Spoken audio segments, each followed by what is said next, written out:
ಯಾರು ತುಂಬಾ ಡಾಮಿನೇಟ್ ಅಂತ ಅನ್ಸಿದ್ರು ನಿಮ್ಗೆ? ಅಂದ್ರೆ ಯಾವ ಡಾಮಿನೇಟ್ ಅಂದ್ರೆ ನಿಮ್ಮನ್ನ ಇದನ್ನ ಮಾಡೋದು ಅಂದ್ರೆ ನಿಮ್ಮೆಲ್ಲರನ್ನು ಅಲ್ಲಿ ಈಗ ಅರಸರ್ ಅಂತ ಬಂದಾಗ ಅರಸರ ಅವರು ಇದು ಗತ್ತಲ್ಲೇ ಇದ್ರು. ಟೋಟಲ್ ಆಗಿ ಅರಸರು ಅಂತಂದು ಬಂದಾಗ ನಮ್ಮ ಕಾಕ್ರೋಚ್ ಅವರು, ಆಮೇಲೆ ಇವರು ನಮ್ಮ ಅಶ್ವಿನಿ ಗೌಡ ಮೇಡಮ್ ಅವರು ಏಕ್ದಮ್ ಒಂದೇ ಸರಿಗೆ ಅವರು ಫುಲ್ಲು ನಮ್ಮನ್ನ ಡಾಮಿನೇಟ್ ಮಾಡಿಬಿಟ್ರು. ಅಲ್ಲಿ ಇನ್ನೂ ಬೇರೆಯವರೆಲ್ಲ ಇದ್ದಾರೆ, ಏನು ಪರ್ಫಾರ್ಮೆನ್ಸ್ ಇಲ್ಲ ಏನಿಲ್ಲ ಮೇಡಮ್. ಸುಮ್ಮನೆ ಈಗ ಧ್ರುವಂತ ಅಂತ ಇರ್ಬೋದು, ಏನಿಲ್ಲ ಅವ್ರು ಒಂಟಿಯಾಗಿ ಬಂದಿದ್ದಾರೆ. ಸೊ ಒಂಟಿಯಾಗಿ ಬಂದರೆ ಏನು ಆಟ ಇಲ್ಲ, ಏನಿಲ್ಲ ಆಟ ಇಲ್ಲ, ಮಾತಿಲ್ಲ, ಏನಿಲ್ಲ. ಸುಮ್ಮನೆ ಅವ್ರಿಗೆ ಹೋಗುವಾಗ ಅವ್ರಿಗೆ ಒಂದು ಸ್ವಲ್ಪ ಮಾರ್ಕ್ ಜಾಸ್ತಿ ಬಂತೇನೋ. ನನಗೆ 74 ಬಂತು, ಅವರಿಗೆ 75 ಬಂದಿರ್ಬೋದೇನೋ. ನನಗೂ 75 ಏನಾರು ಬಂದಿದ್ರೆ ನಾನು ಒಂಟಿಯಾಗಿ ಉಳಿಬೋದಿತ್ತಲ್ಲ. ನನ್ನ ಆಟ ನಾನು ಸಿಂಗಲ್ ಸಿಮ್ಮ ಒಂಟಿ ಸಲಗಾಗಿ ನಾನು ಆಟ ಆಡ್ಬೋದಿಲ್ಲ ಅಂತ, ಆಟನ ಆಡ್ಬೋದಿತ್ತು ಅಂತ ಹೇಳ್ಬಿಟ್ಟು ನನಗೆ ಮೈಂಡ್ ಇದಾಗುತ್ತೆ ಮೇಡಮ್. ಸರ್ ಈಗ ಕಾಕ್ರೋಚ್ ಹುಲಿಗೆ ಎಷ್ಟು ಸರ್ ಒಂದ್ಸರಿ ಹಿಂಗ ಹುಲಿ ಉಗ್ರಲ್ಲಿ ಹಿಂಗ್ ಹೊಡೆದಿದೆ ಅಂತಂದ್ರೆ ಕಾಕ್ರೋಚ್ ಹೊರಟೋಗ್ಬಿಡುತ್ತೆ, ಇರೋದಿಲ್ಲ. ಸೊ ನೀವ್ ಯಾಕೆ ಆತರ ಮಾಡ್ಲಿಲ್ಲ? ಇಲ್ಲ, ಮಾಡೋದಕ್ಕೆ ಮೇಡಮ್ ಕಾಕ್ರೋಚ್ ಅವರು ಬಂದ ತಕ್ಷಣ ನಾನು ಹೇಳ್ದಂಗೆ ಫಸ್ಟ್ ಮಾಡಿದ್ದೆ, ನಮಗೆ ನಾಮಿನೇಷನ್ ಮಾಡಿದ್ದೆ ಕಾಕ್ರೋಚ್ ಅವರು.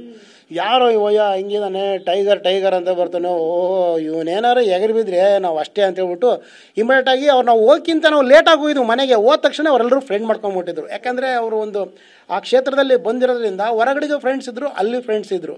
ನಾನು ಮುಂಚೆ ಹೇಳ್ದಂಗೆ ಕಾಕ್ರೋಚ್ ಅವರು ಮತ್ತು ಅಭಿಷೇಕ್ ಅವರು ಮತ್ತು ಧನುಷ್ ಅವರು, ಆಮೇಲೆ ಗಿಲ್ಲಿ ನಟ ಅವರು, ಇವರೆಲ್ಲರೂ ಒಂದೇ ಒಂದು ಸೀರಿಯಲ್ ಇರ್ಬೋದು ಎಲ್ಲದರಲ್ಲಿ ಇವರು ಕಾವ್ಯ ಮತ್ತು ಸ್ಪಂದನ, ಆಮೇಲೆ ಅವರು ಅಶ್ವಿನಿ ಅವರು, ಜಾನ್ವಿ ಅವರು, ಇವರೆಲ್ಲ ಒಂದೇ ಕ್ಷೇತ್ರದಲ್ಲಿ ಬಂದಿರೋದ್ರಿಂದ ಇವರು ಒಂದೇ ಒಗ್ಗಟ್ಟಾಗ್ಬಿಟ್ರು ಮೇಡಮ್. ಅಲ್ಲಿ ಒಗ್ಗಟ್ಟಾದ ತಕ್ಷಣ ಇಮ್ಮಟಾಗಿ ಏನು ಮಾಡ್ಬಿಟ್ರು, ಕಾಕ್ರೋಚ್ ಬ್ರದರ್ ನೋಡಿದ ತಕ್ಷಣ ಟೈಗರ್ ಇವನು ಎಗರ್ ಬಿದ್ರ ಅಂತೂ ನಮ್ಮನ್ನಂತೂ ಇದು ಮಾಡೋಕ್ಕಾಗಲ್ಲ, ಇವನು ರೊಚ್ಚಿಗೆ ಹೇಳೋದಕ್ಕಿಂತ ಮುಂಚೆನೇ ನಾವು ಇವನ್ನ ಹಿಡಿದಿಡ್ಬೇಕಂತ ಹೇಳ್ಬಿಟ್ಟು ಅವಾಗ ನಮ್ಮನ್ನು ಅವರು ಟಾರ್ಗೆಟ್ ಮಾಡಿದ್ರು ಮೇಡಮ್ ಕಾಕ್ರೋಚ್ ಅವರು. ಈಗ ಅಫ್ಕೋರ್ಸ್ ಹೌದು, ಟಾರ್ಗೆಟ್ ಮಾಡಿದ್ರು. ನಿಮ್ಗೊಂದು ಟಾಸ್ಕ್ ಕೂಡ ಕೊಡ್ತಾರೆ, ಅಂದ್ರೆ ಅವ್ರನ್ನ ಆಯ್ಕೆ ಮಾಡ್ಬೇಕಾಗಿರುತ್ತಲ್ಲ, ಯಾರು ವಿನ್ನರ್ಸ್ನ ಫೈನಲಿಸ್ಟ್ನ. ಸೊ ಅವಾಗ ಒಂದು ನಿಮ್ಗೆ ರೌಂಡ್ ಹಾಕೋದು ದಾರದಲ್ಲಿ. ನೀವು ಬರೋದೇ ಇಲ್ವಲ್ಲ ಸರ್ ಅದರಲ್ಲಿ? ನೀವೇ ತುಂಬಾ ಹಿಂದೆ ಇರ್ತೀರಾ, ರಿವರ್ಸ್ ಹೋಗ್ಬಿಟ್ಟು ಮತ್ತೆ ಈ ಕಡೆ ಬರ್ತೀರಾ. ಈ ಮಾಳು ತುಂಬಾ ಹೈ ಸ್ಪೀಡಲ್ಲಿ ಮಾಡ್ತಾರೆ, ಅವರು ಜಿಮ್ ಮಾಡಲ್ಲ, ಏನು ಮಾಡೋದಿಲ್ಲ. ಯಾಕೆ ಆ ಥರ ಆಯ್ತು ಮತ್ತೆ ಅಂತ? ಮೇಡಮ್ ಅಲ್ಲಿ ನಮಗೆ ಟಾಸ್ಕ್ ಅಂತ ಬಂದಾಗ ಅದು ಹಗ್ಗ ಸೂತ ಇದರಲ್ಲಿ ನಮಗೆ ಬಂದ್ಬಿಟ್ಟು ಇವರು ಮಂಜು ಭಾಷಿಣಿ ಅವರು ಮತ್ತು ರಸಿಕಾ ಅವ್ರಿಗೆ ಉಸ್ತುವಾರಿ ಕೊಟ್ಟಿರೋದ್ರಿಂದ ಅವರು ಫಸ್ಟ್ ಆಫ್ ಆಲ್ ಬಂದ್ಬಿಟ್ಟು ನಮ್ಮ ಹತ್ರ ಅವರು ಹೊಂದಾಣಿಕೆ ಇರಲಿಲ್ಲ. ಮೇಡಮ್ ಅವರು ಅವ್ರಿಗೆ ತುಂಬ ಅನ್ನ ಪೂರ್ಣೆ ಅಂತ ಹೇಳ್ಬಿಟ್ಟು ನಾವು ತುಂಬ ಗೌರವಪೂರ್ವಕವಾಗಿ ಮಾತಾಡಿಸ್ತಾ ಇದ್ವಿ.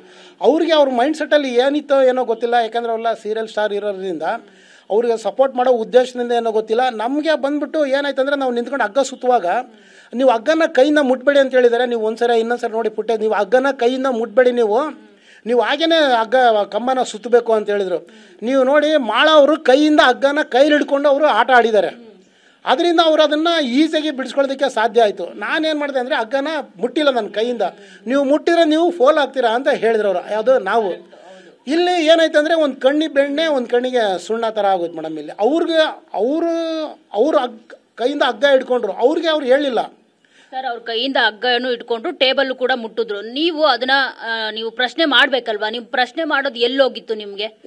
ನೀವು ಮತ್ತೆ ಅದು ಟಾಸ್ಕ್ ಅದೇ ಅಲ್ವಾ? ನೀವು ಪ್ರಶ್ನೆ ಮಾಡ್ಬೇಕು. ನಿಮ್ಗೆ ಅನ್ಯಾಯ ಆಗ್ತಿದೆ ಅಂತ ಅಂದಾಗ ನೀವು ಅದಕ್ಕೆ ಧ್ವನಿ ಎತ್ತಬೇಕು. ನೀವು ಧ್ವನಿನೇ ಎತ್ತಲಿಲ್ಲ. ಅವ್ರು ಹೇಳಿದ್ದನ್ನ ಕೇಳ್ಕೊಂಡು ಮಾಳು ವಿನ್ ಅಂತ ಹೇಳಿದ್ರು, ಕಾಕ್ರೋಚ್ ಫೈನಲಿಸ್ಟ್ ಆದ್ರು. ನೀವು ಓಕೆ ನನಗೆ ಓಕೆ ಅಂತ ಹೇಳ್ಬಿಟ್ಟು ನೀವು ಅದೇ ಬಂದ್ಬಿಟ್ಟು ನೀವು ಯಾಕೆ ಪ್ರಶ್ನೆ ಮಾಡಲಿಲ್ಲ? ನೀವು ಪ್ರಶ್ನೆ ಮಾಡದೇ ಇರೋದಕ್ಕೆ ಇವತ್ತು ಇಲ್ಲಿರೋದು. ಹೌದು ಮೇಡಮ್, ಈಗ ಪ್ರಶ್ನೆ ಮಾಡದೇ ಇರೋದಕ್ಕೆ ಈ ಪರಿಸ್ಥಿತಿಗೆ ಕಾರಣ ಆಯ್ತು. ಇವತ್ತಿನ ದಿನ ಒಳ್ಳೆಯವ್ರಿಗೆ ಕಾಲ ಇಲ್ಲ ಮೇಡಮ್, ನ್ಯಾಯಕ್ಕೆ ಬೆಲೆನೇ ಇಲ್ಲ. ನ್ಯಾಯ ಎಲ್ಲಿದೆ ಅಂತ ಕೇಳಿಲ್ವಾ? ಹಂಗೆ ಪರಿಸ್ಥಿತಿ ನಮ್ಮದು ಆಗೋಯ್ತು. ನಾವೇನಾದರೂ ಅಲ್ಲಿ ಈಗ ಅವ್ರು ಫಸ್ಟ್ ಹೇಳಿದ್ರು, ನಾವು ಅವ್ರು ಹಗ್ಗ ಎತ್ತುತ್ತಾ ಇದ್ದಾರೆ, ನಾನು ಕೈಯಿಂದ ಇಲ್ಲಿ ಬ್ಯಾಲೆನ್ಸ್ ಹಿಡ್ಕೊಳ್ತಾ ಇದ್ದೀನಿ ಅಷ್ಟೇ, ಇಲ್ಲ ನೀವು ಕೈಯಿಂದ ಮುಟ್ಟಬಾರ್ದು ಅಂತಂದ್ರು. ಅವ್ರ ಉದ್ದೇಶ ಏನಿತ್ತು ಅಂದರೆ, ಯಾಕಂದರೆ ಯಾರ ಮನಸ್ಸಲ್ಲಿ ಏನಿದೆ ಅಂತ ನಾನು ಏನು ಹೇಳಿ ಮೇಡಮ್?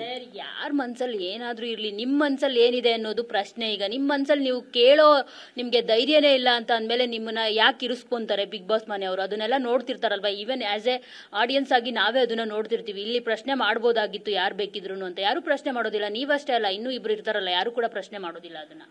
ಅದು ಯಾಕೆ ಪ್ರಶ್ನೆ ಮಾಡಿಲ್ಲ ಅಂದರೆ ಮೇಡಮ್, ಅಲ್ಲಿ ನಾವು ಕೆಟ್ಟವರಾಗ್ಬಿಡ್ತೀವಿ, ಎಲ್ಲಿ ನಮಗೆ ಮತ್ತೆ ನಾಮಿನೇಷನ್ ಮಾಡಿ ನಾವು ಈಗ ಆಲ್ರೆಡಿ ನಾವು ಇದಾಗಿದ್ದೀವಿ, ಟಾರ್ಗೆಟ್ ಮಾಡಿ ಹೊರಗಡೆ ಬರ್ತೀವಿ ಅನ್ನೋದು ಒಂದು ಉದ್ದೇಶ ಪ್ರತಿಯೊಬ್ಬರಿಗೂ ಕೂಡ ಇರುತ್ತೆ. ಈಗ ಯಾರೋ ದೂರದಿಂದ ನೋಡೋರು ಏನು ಇವನು ಈ ಥರ ಸುತ್ತಾ ಇರ್ತಾನೆ, ಇವನು ಏನಾಗಿದೆ ಅಂತಂದು ಅಲ್ಲಿ ಆಳೋನಿಗೆ ಗೊತ್ತಾಗುತ್ತೆ ಅದು ಆ ಟೈಮಲ್ಲಿ ಏನಂತ. ನಾವು ಆ ಟೈಮಲ್ಲಿ ನಾವು ಫಸ್ಟ್ ಹೇಳಿದ್ವಿ, ಇಲ್ಲ ಅವ್ರು ಮುಟ್ತಾ ಇದಾರಂತ ಫಸ್ಟ್ ನಾವು ಕ್ವಶನ್ ಮಾಡಿದ್ವಿ. ಇಲ್ಲ ಅವ್ರು ಮುಟ್ತಾ ಇಲ್ಲ, ನೀವು ಮಾತ್ರ ಹಗ್ಗನ ಕೈಯಿಂದ ಮುಟ್ಬೇಡಿ ಅಂತ ಹೇಳ್ಬಿಟ್ಟು ನಮ್ಮನ್ನು ಅವ್ರು ಕಟ್ ಹಾಕಿದ್ರಲ್ಲಿ. ಅಂದರೆ ಆ ಆಟದಿಂದ ನಮ್ಮನ್ನ ಇದು ಮಾಡೋದಕ್ಕೆ ಕಾರಣ. ಬಿಗ್ ಬಾಸ್ ಏನಕ್ಕೆ 70 ಕ್ಯಾಮ್ರಾಸ್ ಇಟ್ಟಿರೋದಲ್ಲಿ ನೋಡೋಕೆ ಅಂತಾನೆ ನೀವು ಅಲ್ಲಿ ಪ್ರಶ್ನೆ ಮಾಡಿದ್ರೆ ಬಿಗ್ ಬಾಸ್ ಹೇಳ್ತಾರೆ ಅವ್ರು ಟಚ್ ಮಾಡಿದ್ರಾ ಇಲ್ವಾ ಅಂತ. ಯಾರು ಹೇಳೋದೇನು ಬೇಕಿಲ್ಲ ಅವ್ರು ಟಚ್ ಮಾಡಿದ್ರಾ ಇಲ್ವಾ ಅಂತ. ನಿಮ್ಗಂತಾರ ಒಂದು ಪ್ರಶ್ನೆ ರೈಸ್ ಆದಾಗ ನೀವು ಕೇಳಿದ್ರೆ ಬಿಗ್ ಬಾಸ್ ಅದಕ್ಕೆ ಆನ್ಸರ್ ಮಾಡ್ತಾರೆ. ಇಲ್ಲ, ಅದೇ ತಪ್ಪು ಅಂತ ಅನಿಸುತ್ತೆ ಮೇಡಮ್. ಯಾಕಂದ್ರೆ ಈಗ ಒಳ್ಳೆಯವ್ರಿಗೆ ಕಾಲ ಇಲ್ಲ. ಈಗ ಒಬ್ರಿಗೆ ರೆಸ್ಪೆಕ್ಟಬಲ್ ಆಗಿ ನಾವು ಮಾತಾಡಬೇಕು. ನಮ್ಮದು ಒಂದು ಅದಕ್ಕೆ ನಾನು ತಪ್ಪೇನು ಮಾಡಿಲ್ಲ. ಹಗ್ಗನ ಏನು ನಾವು ಅವ್ರು ಹೇಳಿದ ತಕ್ಷಣ ಹಗ್ಗ ಏನು ಮುಟ್ಟಕ್ಕೆ ಹೋಗಿಲ್ಲ. ನನ್ನ ಆತ್ಮಸ್ಥೈರ್ಯ ಜಾಸ್ತಿ, ನಾನು ವಿರೋಧ ವ್ಯಕ್ತಪಡಿಸೋಕ್ಕೆ ಆಗಲಿಲ್ಲ ಮೇಡಮ್ ಆ ಟೈಮಲ್ಲಿ. ಅದಕ್ಕೋಸ್ಕರನೇ ಅದು ಒಂದು ಕಾರಣ ಕೂಡ ಇದೆ ಮೇಡಮ್.